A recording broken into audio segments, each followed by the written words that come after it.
Ronda Veritas Report. Yes! Alright, meron po tayong Ronda Veritas Patrol Report mula kay Nolan Ariola. Kahilingang tulong medikal ng evacuees na naapektuhan ng pagbaha sa Pasig, ipinagkaloob. Maraming salamat mga kapanalig.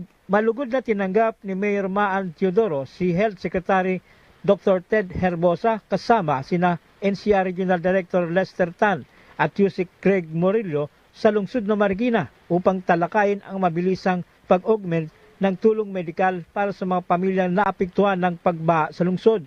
Ayon kay Mayor Teodoro, ang koordinasyong ito ay patunay na matibay ang pagtutulungan ng lokal at nasyonal na pamahalaan para sa kaligtasan at kapakanan ng bawat taga-Marikina.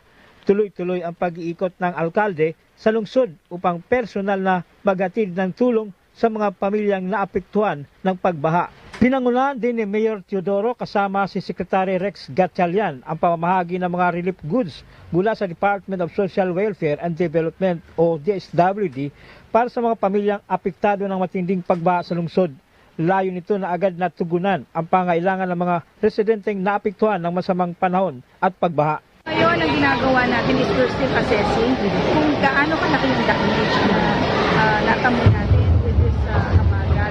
And also, magbibigay tayo ng relief goods dahil nagbaba po ang DSWD sa atin ng mga food packs.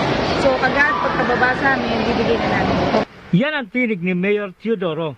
Samantala, nagpakain ng lugaw sa mga evacuees ng Langka Elementary School ang mga volunteer ng Angat Buhay Foundation. Mga kapanalig, isa sa advokasya ng Simbahang Katolika ay ang patatagin at palakasin pa ang pagbibigay ng libreng serbisyo kanino man at saan man. Para sa Veritas 846, ang radyo ng Simbahan, ako inyong kapanalig, Nolan Ariola, sumainyo ang katotohanan. Ronda Veritas Report.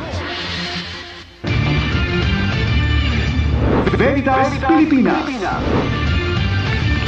Okay, itatama lang natin hindi po sa Pasig 'yon, sa Marikina, no? Speaking of Mayor Teodoro, kanina pinag-usapan na lang natin sa Marikina po 'yon. Okay.